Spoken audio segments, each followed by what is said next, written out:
ரீசெண்டா எல்லாருக்குமே ரொம்ப பிடிச்ச கப்பல் அப்படின்னு சொன்னா, ஆக்டர் ஜெயம் ரவி, அவங்க வைஃப் ஆர்த்தி. 2 பேருமே ரொம்ப சின்சியரா லவ் பண்ணி கல்யாணம் பண்ணிக்கிட்டவங்க. ஒரு 15 வருஷம் மன வாழ்க்கை பார்க்கும்பொழுது, வாழ்ந்தா இவங்கள மாதிரி இருக்கணும்டா. எவ்ளோ பிரச்சனை, என்ன பிரச்சனையா இருந்தாலும் வெளிய காட்டிக்காம, குடும்பம்னு சூப்பரா இருக்காங்களே அப்படின்ற மாதிரி தான் இருக்கும்.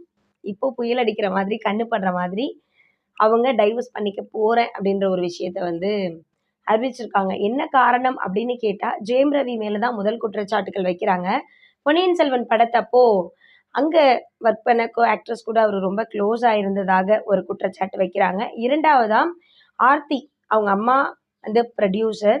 ஸோ அவங்களோட தயாரிப்புல, அவங்களோட புரொடக்ஷன்ல வெளிவந்த ஜெயம் ரவி நடிச்ச இறைவன், சைரன் போன்ற படங்கள் நல்லா போகல. ஸோ இதுவும் ஒரு காரணமாக இருக்கலாம் அப்படின்ற மாதிரியும், 3வது காரணமா ஆர்த்தியும், ஆக்ட்ரஸ் த்ரிஷாவும் ரொம்ப க்ளோஸ் ஃப்ரெண்ட்ஸ். பட் த்ரிஷா வந்து திரையுலகத்துல எவ்ளோ சூப்பரா ஷைன் பண்ணிட்டு இருக்காங்க. அந்த மாரி நானும் எனக்கு பிடிச்சத நான் செய்றேன் அப்படின்னு ஆர்த்தி கேட்டதாகவும், ஸ்காட்லாந்துல போயிட்டு ஃபேஷன் டெக்னாலஜி முடிச்சவங்க. எனக்கு பிடிச்சத நான் செய்றேன். நானும் சினிமாக்குள்ள வரேன்னு கேட்டதாகவும், அதற்கு வந்து ஜெயம் ரவி இல்ல அதெல்லாம் நீ பண்ணக்கூடாது. நீ வந்து ஃபேமிலிய பார்த்துட்டு வீட்லயே இருன்னு சொன்னதாகவும், அதுக்கு ஆர்த்தி ஒத்துக்காததுனால டைவர்ஸ் அப்படின்ற மாதிரியான சில காரணங்கள வந்து சொல்லிட்டு இருக்காங்க. எது எப்படி இருந்தாலும் 15 வருஷம் மன வாழ்க்கைய ரொம்ப ஈஸியா முடிச்சுக்கிறதுன்றது ரொம்ப சாதாரணமான விஷயம் கிடையாது. கூடவே சேர்த்து ஆர்த்தி ஸ்காட்லாந்துல போயிட்டு ஃபேஷன் டெக்னாலஜி படிச்சுட்டு வந்து, தன்னோட வைஃப், தன்னோட குழந்தைங்க, தன்னோட கணவர், தன்னோட மாமனார், மாமியார்ன்னு இப்படி சந்தோஷமா 15 வருஷம் வாழ்க்கைய கடத்திட்டாங்க. மீதி இருக்க நாட்கள் அவங்களுக்காக வாழ்றதுல என்ன பெருசா தப்பு இருந்துற போது? அப்படின்ற ஒரு ஆங்கிள்ல ஏன் ஜெயம் ரவி யோசிக்கல? அப்படின்ற கேள்விகளுமே முன்வைக்கப்படுது. இப்போ ரீசென்ட்டாவே ஸ்டார் கப்பிள்ஸ் முக்கியமா தனுஷ், ஐஸ்வர்யாவா இருக்கட்டும், சைந்தவி, ஜிவி பிரகாஷ் குமாரா இருக்கட்டும், இப்போ வந்து அமலா பால், டைரக்டர் விஜய், இப்போ வந்து ஜெயம் ரவி இவங்கலாம் என்ன புரிய வைக்கிறாங்கன்னா, மக்களுக்கு இன்டைரக்ட்டா பிடிச்சா சேர்ந்து வாழுங்க, பிடிக்கலன்னா சண்டையெல்லாம் போட்டுக்காம பிரிஞ்சு போயிடுங்க அப்படின்ற ஒரு விஷயத்த வந்து மக்களுக்கு தெரிவிச்சுட்டு இருக்காங்க இன்டைரக்ட்டா.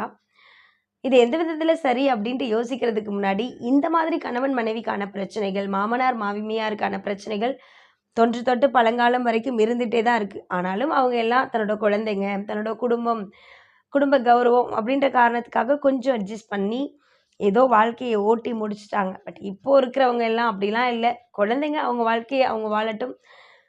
நமக்கு பிடிச்சா தான் வாழணும். பிடிக்கல அப்படின்னா ரொம்ப கஷ்டப்பட்டுக்கிட்டு அந்த லைஃப்குள்ள ஃபிட் பண்ணிக்கணும்னு எந்த அவசியமும் இல்ல. அப்படின்ற ஒரு எண்ணத்த வந்து அவங்களும் வச்சுக்கிறாங்க. அது வந்து மக்களாகிய நம்ம மனசுலயும் திணிக்கிறாங்க. ஏன்னா நம்ம தான் எல்லா நேரமும் அவங்கள மாதிரி ட்ரெஸ் பண்ணணும், அவங்கள மாதிரி பைக் வச்சுக்கணும் அப்படின்ற மைண்ட் செட்லயே இருப்போம் இல்லையா? ஸோ இவர்களோட விவாகரத்து வந்து பொய்யாக இருந்தால் நன்றாக இருக்கும் அப்படின்னு சில பேர் பேசிக்கிட்டு இருந்தாலும், இல்ல இது பொய்யா இருக்கலாம் வாய்ப்பு கிடையாது அப்படின்றத உறுதிப்படுத்துற விதமா, Instagramல ஆர்த்தி, ஜெயம் ரவி ஒண்ணா இருந்த மாதிரியான ஃபோட்டோஸ், பேரா இருந்த மாதிரியான ஃபோட்டோஸ், ஃபன் பண்ண ஃபோட்டோஸ் எல்லாத்தையுமே வந்து ஆர்த்தி வந்து டெலீட் பண்ணியிருக்காங்க. இதெல்லாம் பார்க்கும்பொழுது, நம்ம என்ன அமெரிக்கால தான் இருக்கோமோ! அப்படின்ற மாதிரியான எண்ணங்கள் வரத்தான் செய்யுது. பார்க்கலாம் எங்க போய் முடியுது அப்படின்னு சொல்லிட்டு. Thank you and two subscribe my channel.